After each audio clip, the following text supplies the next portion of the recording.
Hello there, thanks for coming along to the webinar. I intend to show you this afternoon how you can transform your family-sized business into a multi-million-dollar asset with franchising. It's fairly action-packed, so we're going to be running through this information fairly quickly. I strongly recommend that you have a notepad and pen. If you haven't got one, get one quickly, even a highlighter pen to make any highlights you need. Make any notes that raise any questions you have. There's an opportunity to ask questions at the end. Or otherwise you can contact me later. I'll give you contact information details. So the first point is to say congratulations for coming. Glad you made the effort and you're here. So it's always nice to see a happy group of people, and let's get moving with it. So I'm privileged you're here, and I intend to give you absolutely full value for the time you're spending, and I appreciate that. So at the end of the program, we'll be offering you, to people who are online, a free report, just to let you know, give you some information, a bit of fascinating data and so forth. But first off, just a question to clarify yourselves really. Do you have your own business, or is it a concept? Either way, you're in the right place. And are you ready to invest in growing it? Because that's the big question you have to face yourself, I think. And what we're talking about, if you've got an established business or you're working with a concept, your objective has to be an exit strategy. So what we're showing you is what I think is the most brilliant exit strategy a business can have. Most people that I know are like this, stuck to their desk or the shop counter, wherever it might be, and really they're just heads down, sweating away with their business. And the fact is, they don't see a way forward. You know, getting solutions for business growth are expensive, and you don't know what the outcome's going to be. You can invest an awful lot of money and with a lot of uncertainty, and the statistics are well testimony to that. What I'd like to do very quickly is show you an example of a client with a little bit of her background. This is an extract from a presentation that Annette Corrie, or Nettie as she's known, gave to a workshop of mine recently. She titled it, I thought, wonderfully, "Take the French Out of Franchising." She found franchising to be quite complicated, and we'll share her story very quickly here. And I'd like to imagine yourself in her shoes. Compare yourself and say, well, she managed this. Could I have done these? Could I have done these things? And the fact of the matter is, her intention was to leave you touched, moved, and inspired. And you can see already rather a beautiful scenario she's got there with regards to the photographs, which is giving you a bit of a clue of her business. Essentially, Annette Corrie, she was 30 years of age. She's now 31. She lives on the Gold Coast, and she's a director of 2 franchise systems in the wedding industry. Her story and journey into that is a fascinating one, but a very quick one and a very rapid process. She is an author. She's written a number of books. Particularly the one that I think was most popular is called Style My Wedding. Huge industry, the wedding industry. People say that who's getting married these days, but actually there's more people than ever. The number of second and third marriages definitely contribute to that. She started her business 3.5 years ago, and after 18 months she started franchising. In just 2 years, she basically took her business through the whole phase of franchising, and sold on her first, as soon as she launched her franchise, she sold her first franchise to one of her staff. This is to indicate she's got 7 franchisees at this point in time, which is quite outstanding, bearing in mind her business is now approximately 3 years into franchising. She had no prior business experience. Her family had no background in business. Her friends had none. She really was coming from an interesting and challenging place, but she didn't know the rules. And I think this is what you need to learn, if anything, from her example. She had no background, she had no understanding, and certainly franchising she knew nothing about at all, hence the translation of French, taking the French out of franchising. She went basically from, after a 12-month period, she found it very hard working in her business. She'd only come up with the idea when she went to a friend's wedding and thought, here's something I could do. She'd recently been made redundant in her fashion industry business that she was working in, and she thought, well, let's get into wedding organisation. So she started the business, and friends told her mad, she was mad, etc., etc. But she had a partner, Mitch, who supported her all the way through. I must say, a great asset to have. And after 12 months, she thought she was working 6-7 days a week. She was exhausted. Maybe it's time I sold the business. And she went to a business broker, and she was told it was worth about $30,000 if she was lucky. She decided that that wasn't what she was prepared to accept, so she franchised it, and 2 years later had an estimated value of $300,000. It took her 3 months to put the franchise program together, and she settled her first franchise in the first month, as I mentioned, without any marketing. She was pretty happy, and she's someone who celebrates all her wins. So this was her with her first check. That's only the start of her celebration, because what Nettie was doing, every time she sold a franchise, she'd take a holiday overseas for a month and managed to run the business very successfully, 1 to 2 days a week from overseas on her mobile phone and laptop. This was her celebrating her 5th franchise. She loved to go on trips. She went all over the world. She visited Paris. She loves America, Honolulu, you name it. She's been there. And what she found was this gave her financial security. She managed very quickly to pay off the mortgage she had, and it all started with her check. These are some of her franchisees. Just giving you a bit of background, Jessica here made $4,000 in a weekend. So whilst it's not an expensive franchise, her franchisees are absolutely happy, because there is a lot of money in the wedding business. If you're anyone who's married in recent years, you'll know the sorts of investment that lots of people make. It's quite significant. This is her with one of her other franchisees, just showing you the sorts of presentations they organise for these weddings. This is Glenda, who made $5,000 in the first week. So you can see why they've all got big smiles. Nettie quoted some information you may or may not be familiar with, but these stats about business failures and so forth are very valid and available to be confirmed in numerous sources.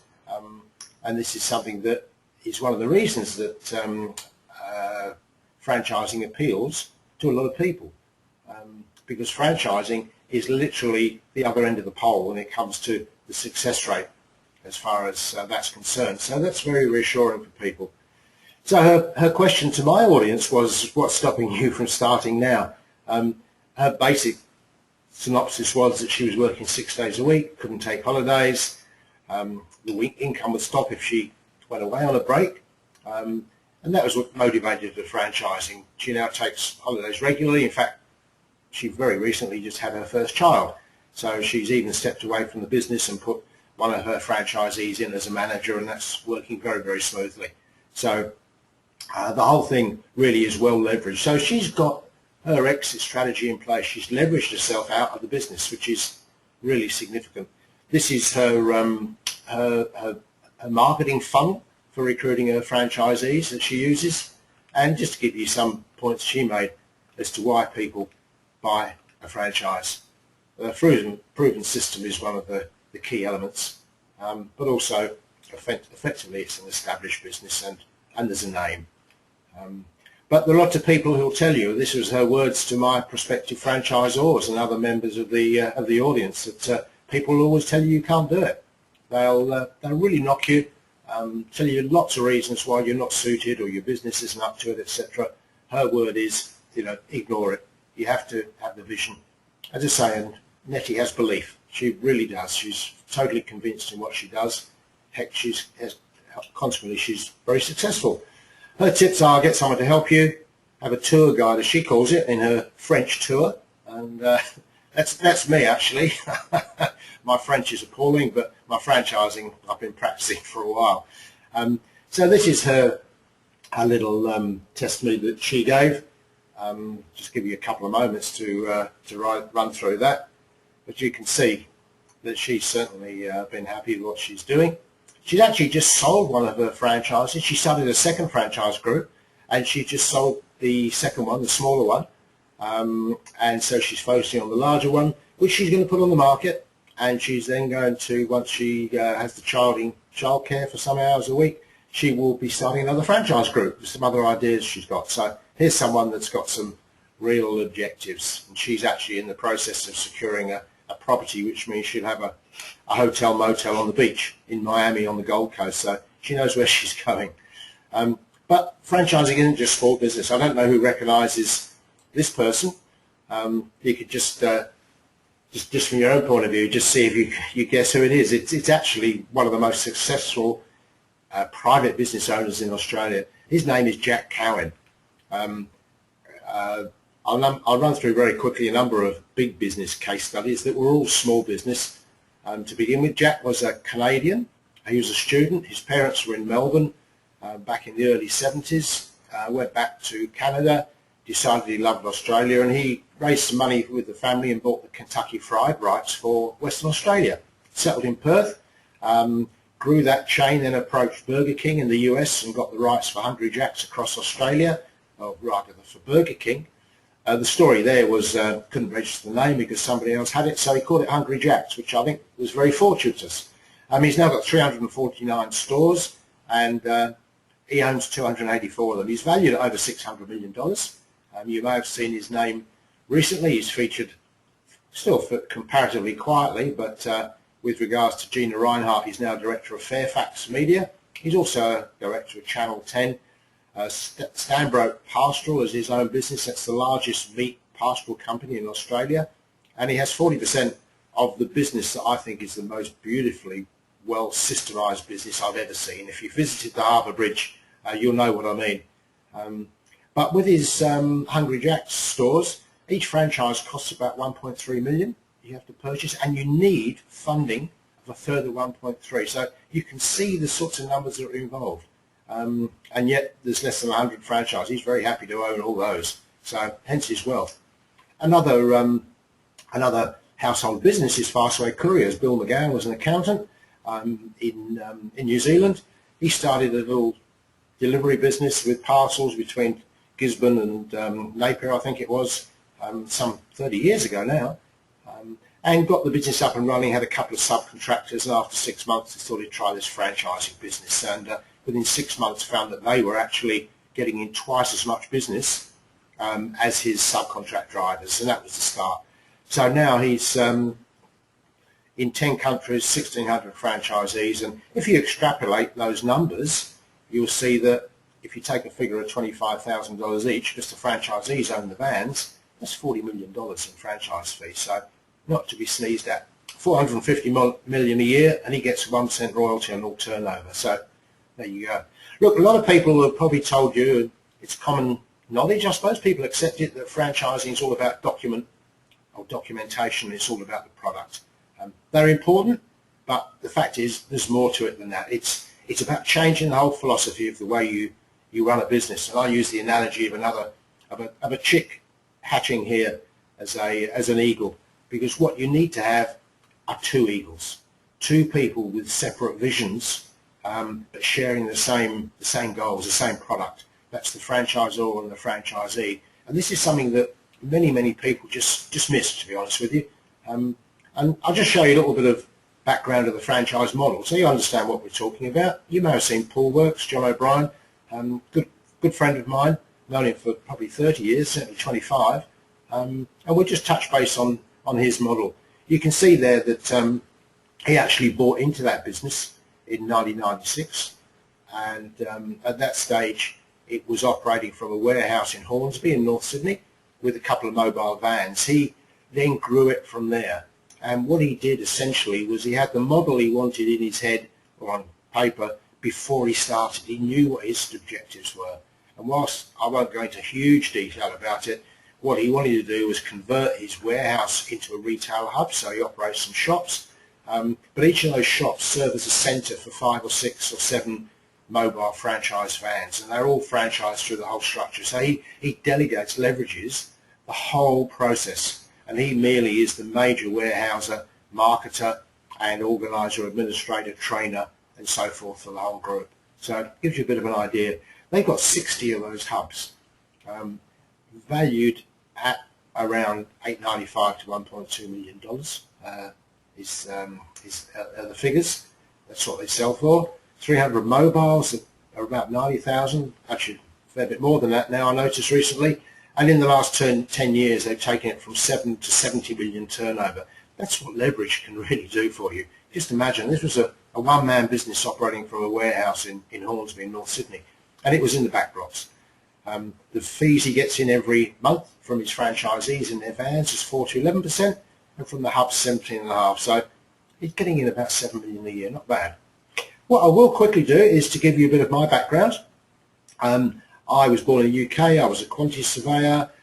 The early 60s, I went to live in Italy, in Rome actually, for 6 months, then went to Africa, emigrated to Africa. I spent 10 years in a country called Malawi in Central Africa, where this lovely lady here is, and I met my wife Prue and a couple of children, got married. I ran several businesses there, including building construction, importing, transport, and building swimming pools, and it wasn't a place for the future, much as we loved it.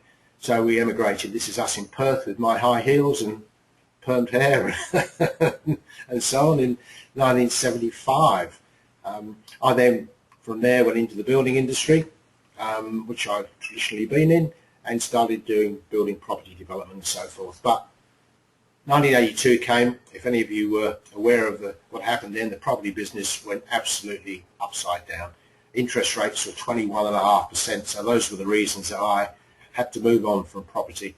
Had quite a bit of development property in Perth, and it was a difficult time. So I said to the broker I employed, I'm not interested in franchising, why should I pay somebody money? But the reality is that he showed me some figures, he'd whited out the company. It was a group called Bedshed. That was about their 4th or 5th franchisee in those days. And over a 5-year period, I started or owned 7 stores, interstate and in WA, and the group grew to 25, 28 stores. And I was really taken with franchising. So many benefits that I found were just so much better than running a business on your own. The camaraderie, the things you learn and so on. And I started helping people buy and sell franchises, broking if you like, because that's what I've been doing. And with a colleague, I started a business called the Franchise Alliance, and we were a consultancy, a brokerage, and we had our own business interests. And we franchised our system, had 5 offices in Australia and New Zealand. And not just that, we got to know a lot of people and understand a lot about how different businesses work. And what we did, for example, was introduce franchisors from the eastern states of Australia into Western Australia. So that was really what got us moving. And here's one person we approached, was Jim from Jim's Mowing, a character most people recognise, and these days quite a formidable business force, I must say. He first franchised in '86 after having had some unpleasant experiences as a subcontracting people. He did this initially, by the way, as a student at uni in Melbourne. He was studying history, and this was the way to get himself through uni. He was sort of self-funded, had some tough times, bought himself a little house, and he lost that because he was struggling. Hit on the franchise concept, and today he's got 3,100 units in 25 different groups. You've probably seen Jim's Tags, Jim's Cleaning, Jim's Mowing. The list is endless. He's in 4 countries, and the average franchise fee is not expensive, $25,000, plus the plant equipment of about the same if you're looking at the mowing, for example. If you extrapolate that, the 3,100 franchises he's got, that's a lot of money he's turned over in those years since he started franchising. We were working with him in 1990, 91, and helped him find a state franchisor and so on in WA. So there we are. That was Jim. He developed his exit strategy. These days he's an entrepreneur, and he joint ventures with people to help them create their own franchise. He provides the systems and the admin. They provide the product. So interesting business model. Other people we worked with were Eagle Boys, helped them establish in Western Australia.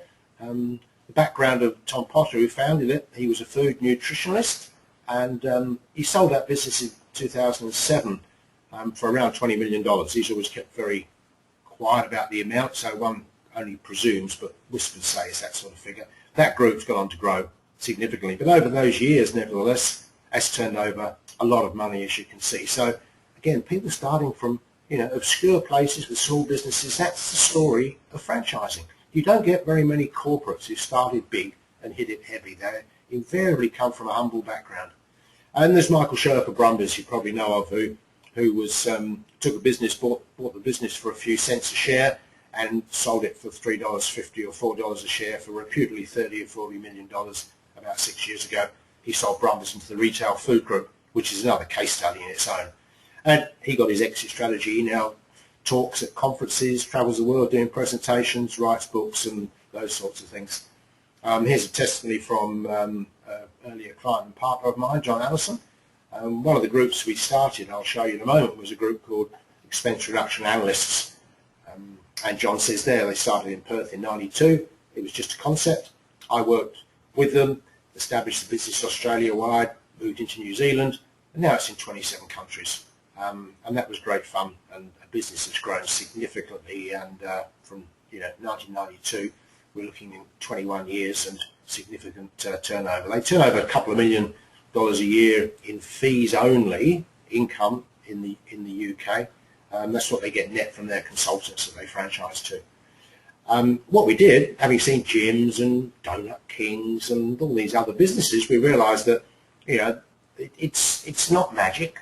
There are ways you can franchise a business simply, and this is where the whole concept that I have applied today came from. So we started off Press for Time, which is a pick-up delivery dry cleaning business, Ken Clean, successful window cleaning group, our franchise alliance. We took the rights for Colombo's frozen yogurt, created a distribution and retail outlet system. Leasehold Analysis was another business, and the Expense Reduction Analyst. So those were the groups that are established, and we, over a 5-year period, well, in fact less actually, in about a 3-year period, grew them to around 120 stores in total. I've been lucky with my background and having good contacts and so forth. I do get regularly contacted by the media, and since the middle of last year I've been consulted by these newspapers and quoted sometimes quite frequently on franchise matters of all shapes and sizes.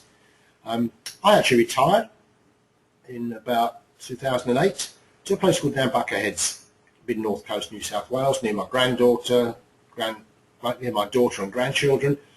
Had a block of land, built a house, enjoyed the laid-back lifestyle, and what I did was a passion I have for helping people. That's what I enjoy about franchising, is seeing people grow and increase their wealth and get independence financially and so on. And the same applied to Malawi, where I spent the 10 years, and I looked for a charity I could support, couldn't find one, so I founded a charity called the Microloan Foundation to help women in Africa. We lend them a micro loan, about 50 Australian dollars it is these days, and they start a business and pay it back in 4 months. It's been very successful. But what happened was, we were there, quite frankly, country town. It was lovely, but Prue, my wife, and I were, really just getting frustrated, not doing anything. We were unfulfilled. It was a mistake. We were too young and, still had ambition. So we said, what do we do? And Prue said to me, actually, it was her idea, look, you've got all this knowledge. She called it my black box, or not, of course, about franchising. So we worked out a concept using the sort of internet marketing model of actually developing a franchising program that was simple and straightforward, that didn't involve all of the CBD sort of accountants and lawyers and all those expenses that people normally incur. And I consulted to a number of people I knew, like John O'Brien, and the whole concept was to help people create growing businesses, but also to better offer it to people of all scales. Whether it's a small startup, whether it's a one-man business, it doesn't have to be expensive. And people get discouraged because, regularly they're quoted $70 to $150, $200,000, and I see people regularly who've done that, even paid $45,000 just in lawyers' fees, and it's absurd. The likes of Jim, a huge success that provides enormous employment for the franchisees' employees in the country, would never have started today. So this is my passion. So what we basically did was, I laid out my 7 steps, which is the formula we always used, and essentially these are they. The first step is you'll learn about franchising, which frankly a lot of people don't. They say, oh, this is a franchisor, but they really don't understand it. Then they've got to do a feasibility study. You've got to know, is your business going to work? Is it suited? And then it's a matter of building up the franchise businesses. That's your own business. Get the franchisor model established, go through your organisation programs, get a pilot franchise out there to make sure it works and as evidence to prospective buyers. Then you start recruiting your franchisees, and then you're moving into the future. So those are the 7 steps, which you can download from my website in much more detail than I'll cover now. Obviously, you haven't got time to go through all those steps. So what I will do is to give you a couple very quickly.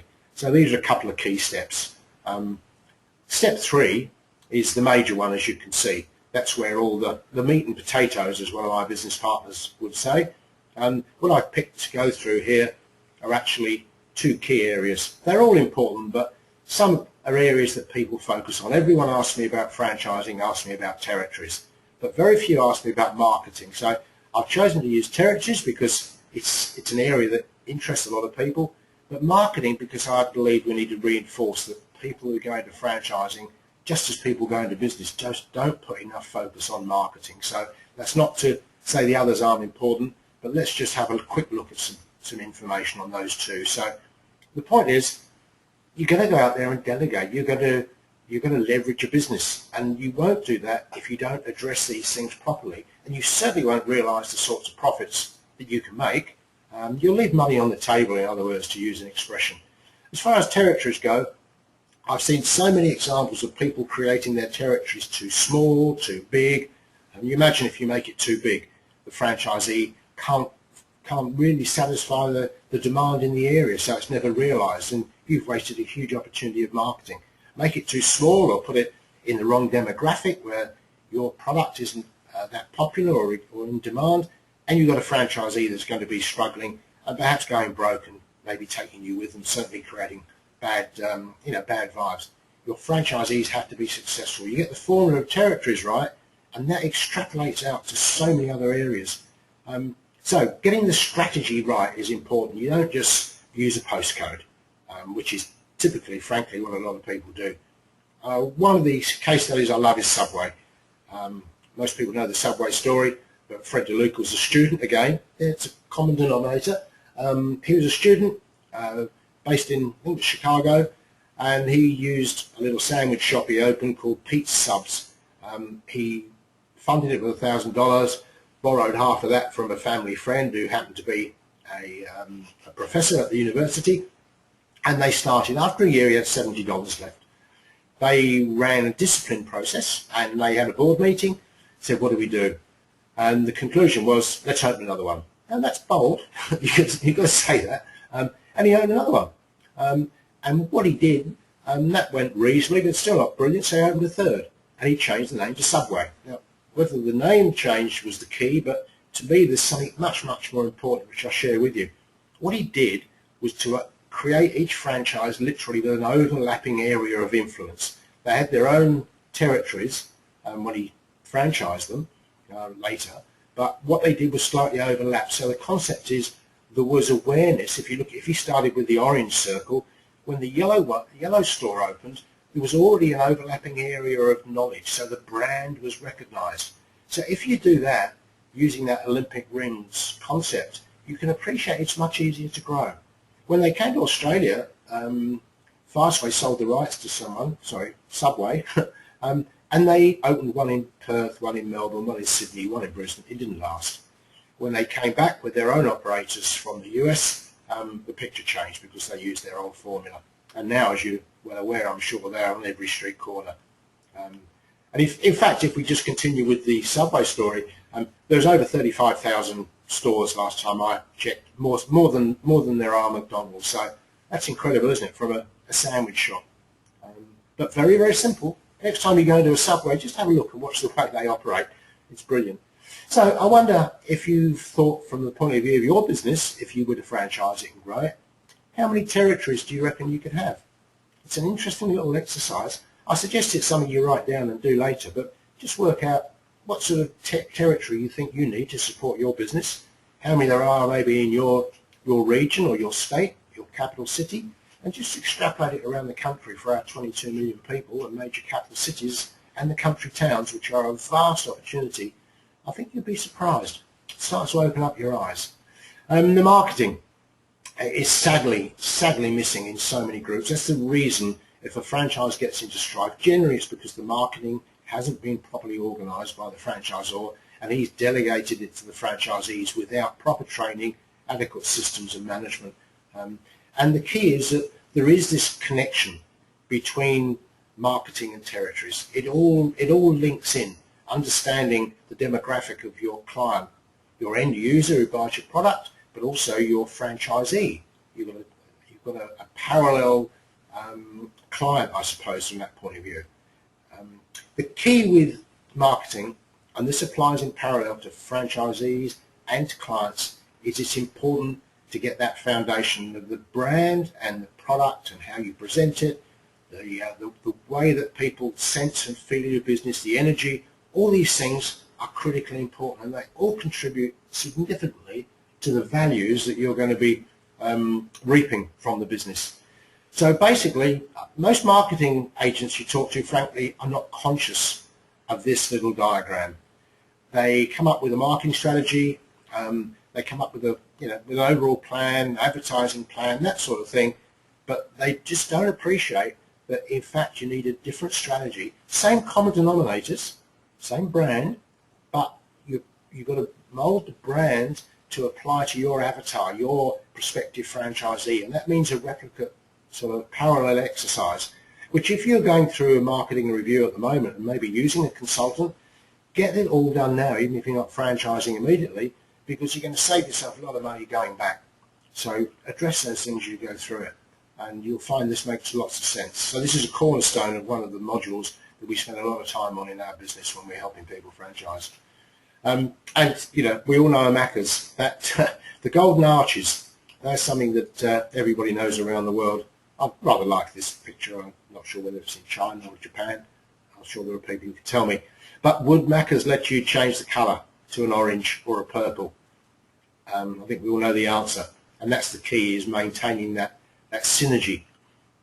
So my concept, I've always believed, is I see a franchise as being a box, nicely wrapped with a ribbon, and inside there you've got everything. It's the whole package. It's your whole business concept. It's everything that makes your business the success it is, and what appeals to people in the presentation and in the desire to become involved. You want people in love with your business, customers and your franchisees. So you've got to present it, make it something that they envy, that they love to be involved with. Look, some other indications. Here's another business model. In about 92, I guess, we were approached by a company called Aldermasters in Perth. The guy who owned it his name was Peter Bassett, and he had 7 stores, but he wanted to get out. I guess he was mid-late 50s at that stage, and we franchised it for him, and fairly quickly that grew to 20 franchises. And for him, that was a cool $1 million. He retired, sold the group to one of the franchisees, and it's continued to grow. I think they've got 35 stores now. Interesting, I had a meeting with him where he expressed his disgust at one of his franchisees. It was actually one of his managers who bought a franchise, and what happened was he was a good manager, but he increased the business by about 30% in 6 months. And Peter was livid. Why didn't he do it to me? His language was often very colourful, so it was expressed differently to that. So why didn't he perform that for me?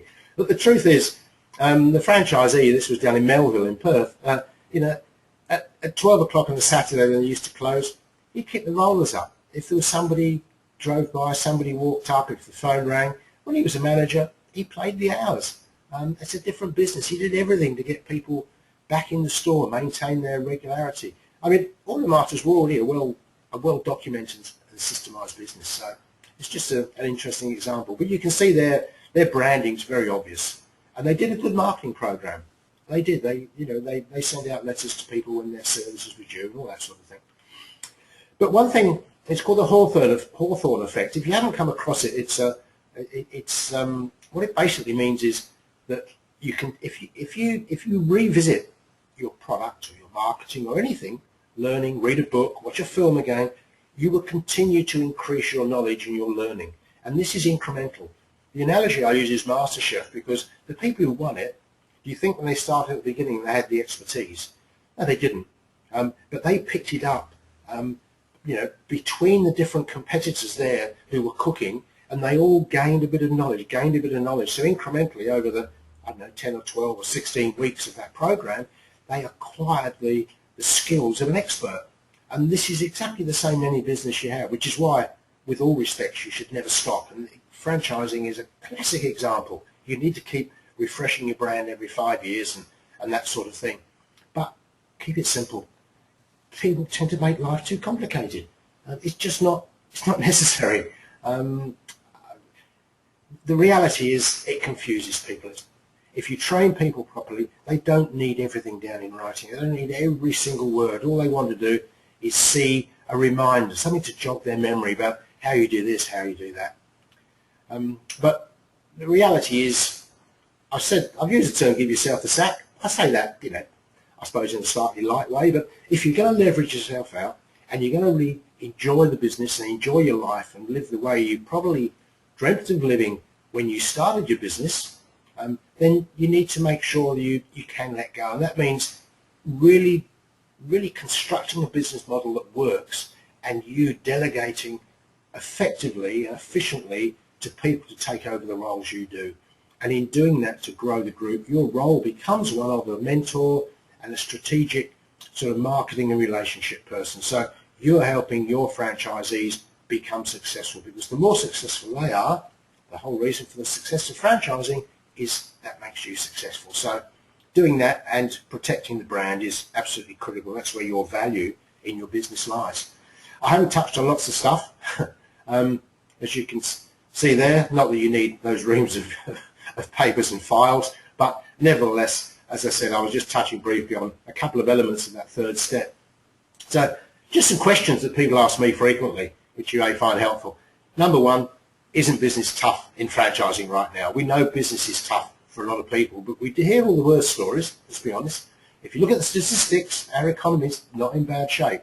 And if you look at franchising, Retail Food Group recently announced some figures. They had a significant increase in their turnover and profitability, and they're not the only ones, because they're doing it right. In a market where people recognise a good business, it makes a lot of difference.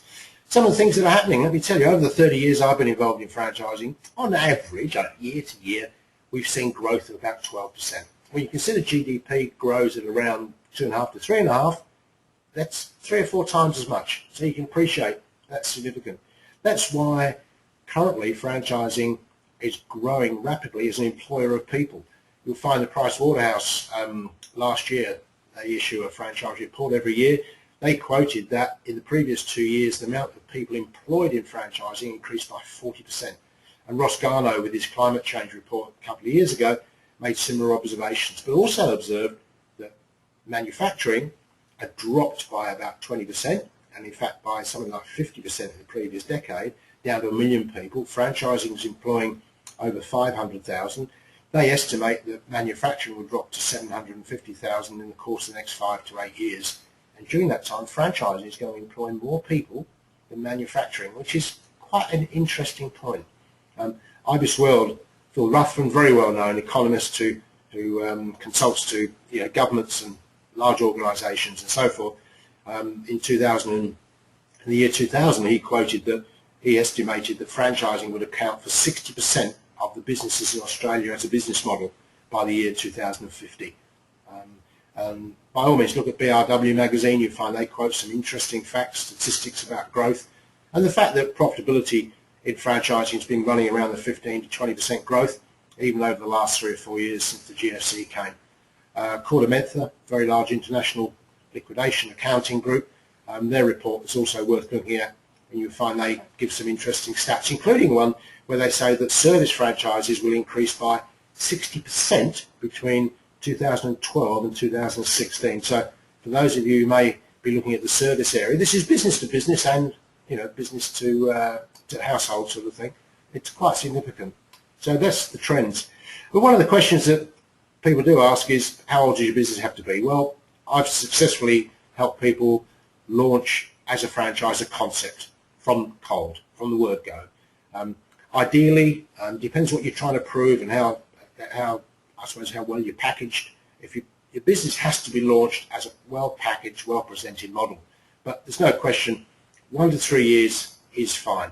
50% of the franchises that are launched, new groups, are going for less than 5 years, less than 3 years, and about 65% less than 5 years. So it gives you an idea. Some of the other stats that are interesting are that, for example, of the businesses that sell each year in franchising, there's only about 7.5%. So that's 1 in 15 compared with about 20% of conventional businesses. And of those, 75% are bought by people within the franchise system, the existing franchisees who are adding outlets in the way I did at Bedshed, or otherwise by the franchisors. So there's no doubt consolidation, growing of franchising is the way that we're seeing in the coming years, where franchisees are becoming multi-store owners. And that's a great way of extrapolating and growing the business with confidence for the franchisor's point of view, because he knows he's got a good person, give them the skills, give them the training, give them the support, and they do your job for you. Something else about the right time, I call it the B&B, the bed and breakfast, a couple of B's here. The first one is branding. This is one of the reasons why at the moment you're seeing a lot of growth in franchising, because people, the retail customer who wants to buy a product, respects a brand and a well-run and well-organised business. And businesses that maintain themselves and keep refreshing and have the energy, they achieve that ongoing loyalty from clients, from customers.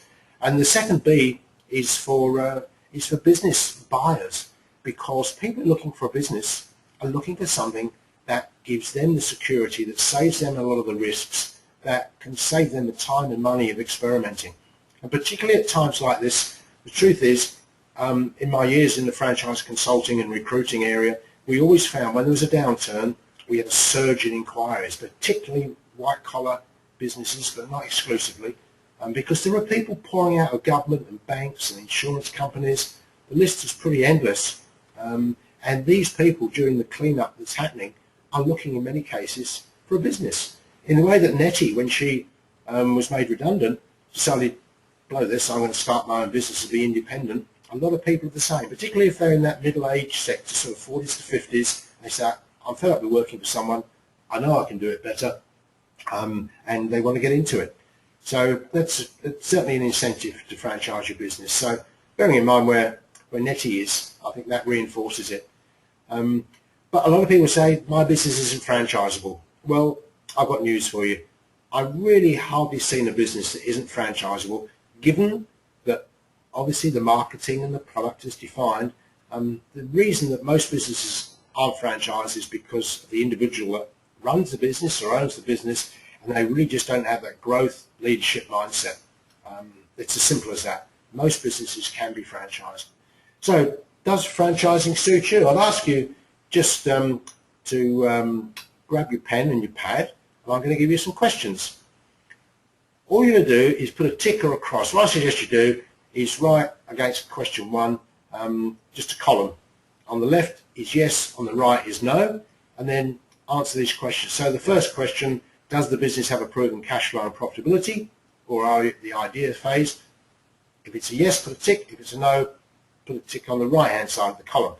And just run through these quickly. We'll use this as a quick checklist to help you determine whether your business is suited to franchising, particularly the time frame that you might need. So the second one there, you can read that easy enough yourself. Are you 100% committed to building a larger business? The third, have you reached a crossroads where you need to make some decisions? I suggest everybody at the moment is at a crossroads. The truth is, you either grow or you're probably going to sink over a period of time. Have you had inquiries? Often find people have had customers, clients asking them, you know, can I buy a franchise? Will you license your business? Can I become a partner? Have you got an interest in what you do?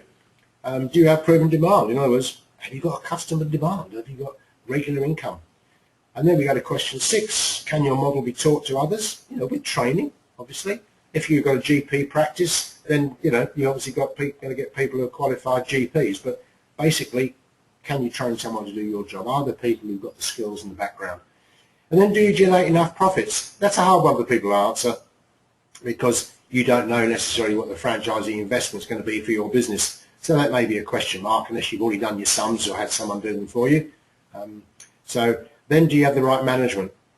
Look, there's probably you, or quite possibly you, wearing 6 hats at the moment. You may be the right person now, but maybe you need someone else to get on board soon or later to take over some of those roles, because the whole point here is you're going to step up and become a leader, an entrepreneur, as opposed to a technician who's down on the coalface. So do you have someone to look after the franchisees, or can you do it? That's the next question. Number 10, do you have the capital to franchise the system professionally? In other words, do it properly. if you ticked 1 to 4, once you add those up, I'd say you've got little chance, and I say yet, because it's a matter of getting yourself on the right track and then pulling the information together and building your business. And looking at franchising now might be the best way to go, because you can set it up properly right from the start rather than have to incur a lot more time and expense later on. And then if you scored 5 to 7, I think eminently you're franchisable, always with some qualifications. If it's 8 to 10, well, frankly, I think you're ready to get started. It's a matter of doing an assessment and just making sure that you meet the requirements, that your feasibility is sound. So if you want to really look seriously at franchising and want to become one of these pair of eagles up there and growing your business and leverage it and so forth, get yourself to a point of view where you're growing an investment for the future, so you can get that security and have the time and the lifestyle that you aspire to, and I'm sure your family aspire to, and so that you can leave the legacy that you want to leave for your family. It comes down to really getting down to it. So I'll just give you a couple of my examples. Now, the audio is running, but you won't pick that up. So I've just typed up quickly here. This is a quotation of what Andrew was saying. Andrew came to one of my workshops, had a franchise business, and was frankly knocked out, in his words here, with what was offered and so forth. And that may give you a bit of indication. Another of my clients is Ron Taylor. He's a very diverse entrepreneurial individual. He had a concept. He's just launching it now, and my estimate, he's going to have, well, within a couple of years, he'll probably have 3 figures of franchises, over 100 franchises around the country. Taking a great model, we've come up with some brilliant ideas. And, you know, he's picked my brain, sharing all the sorts of background experience that I've had over the years, and that's what I do working with people. That's what I enjoy. So that's the referral from Ron. What I'm suggesting is you're at the crossroads. You either carry straight on as you are, you go to the left and you invest in your business, or you go to the right and you franchise. You've got to make some decisions. So essentially, I think the key is not to procrastinate. Whatever you're going to do, decide what to do it and make that your destiny. But just ignoring it and doing nothing these days is not going to work. I don't think it ever works, but particularly during times of paradigm shifts like we're experiencing at the moment, which is when opportunities are vast. You know, there are more millionaires made during current times than ever. And I'm sure you've heard the story about the Great Depression and so on and so forth. So people are out there and prepared to commit with the energy of the people who make the money. The market's out there and soft because your competitors are probably half asleep. So you'd like to franchise, but what do you do next? Well, the whole point is people can find it daunting. People have been discouraged often by what they believe is the amount of costs it's going to involve, and they run into challenges, don't really know how to do it, and they don't realise the sorts of mistakes you can easily make, which can, you know, really put you on the rocks. So what I'm offering is a simpler way to do it. It's very simple. I run a number of programs, and you can see them there.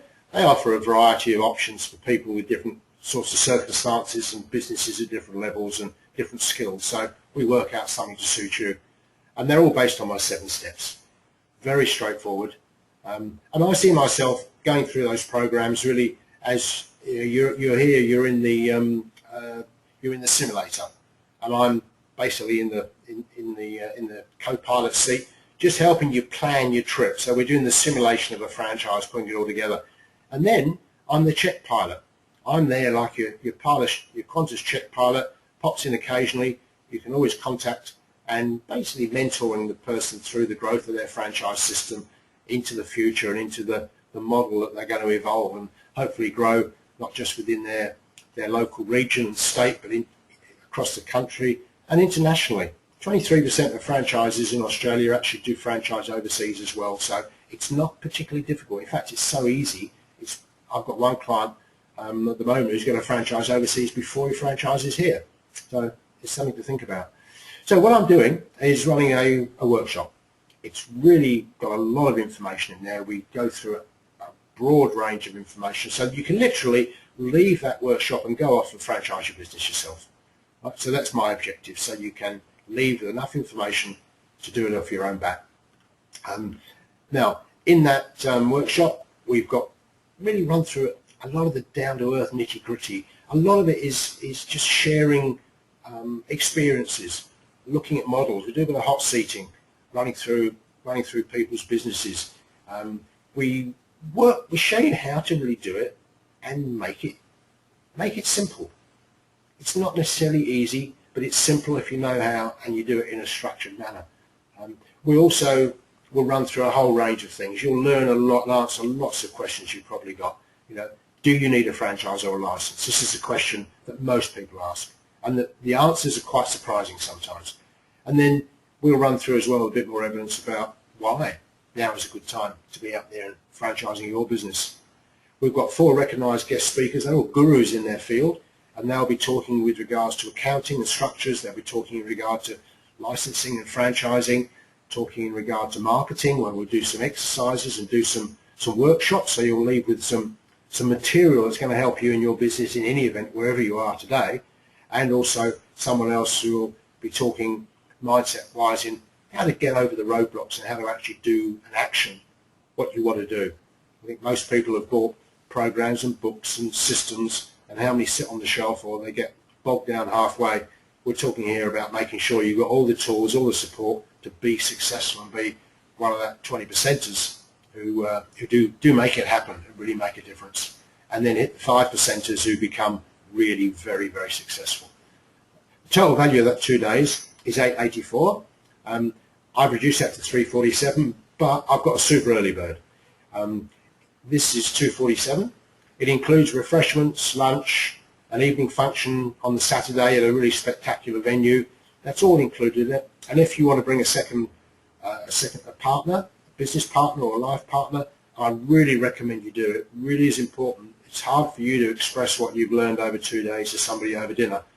Bring them along, and the incentive is you'll get a $150 cash refund at the door on their ticket price. But that's only till the 26th of April or until I've sold the tickets. I only put it in a small room. I don't work with lots of people. I like to keep it intimate so everyone gets to know each other. People build up great relationships, and all of that I think is critically important. Just to mention to you, everyone that comes for each ticket, I contribute the equivalent of a loan in Malawi in Central Africa, so that someone else is benefiting and helping themselves really lift themselves from what is poverty. Malawi is about the 5th poorest country in the world, and it's amazing what a little bit of help does for someone who can get off and get their own business started. These people are born natural entrepreneurs who've been stifled. And visit the Microloan website if it interests you. So I'll donate one loan to each ticket holder. But if you can't make it to the workshop, don't worry about that. What I can do is to offer you a franchise business health check. We run through a questionnaire, we run through your business, I put together a report, we have a consultation, generally on Skype. We look through the report, work through it, look at your options, and then we finalise the report, and we include putting at the end a project plan together so you can determine your goals, whether franchising is for you, how you want to do it, what you're going to do, when you're going to do it, and what cost. That is a value of $2,950, normally $1,495, but for people who take that as a result of this webinar, you have to contact me and mention it. You'll get it for $1,295. Also get 2 free tickets to the workshop. So there we are, you get the health check and 2 tickets to the workshop. So that's the whole package. If after you've done the health check, if that's what you choose to do, and you're not totally satisfied with what you've got, you get a refund. It's as simple as that. So I'll try and make it as easy as you can. And if you do the health check, I donate 3 loans over the space of a year to women in Malawi. So there you go. Contact me if you want to come to the workshop. If you want a health check, I'll have a chat. I'm happy to give you a little bit of a free consult. And if you want any Microloan information, you can Google Microloan and find them easy enough. Otherwise, you can send an email to me, brian@howtofranchisesimply.com.au, send me an SMS or call, and we'll make an appointment to have a chat. So I hope that's given you the information that you're looking for. Thanks for coming along. I've enjoyed giving the presentation. Hope it's all helped you get a greater understanding of what franchising is, and I look forward to contacting you again at some time in the future.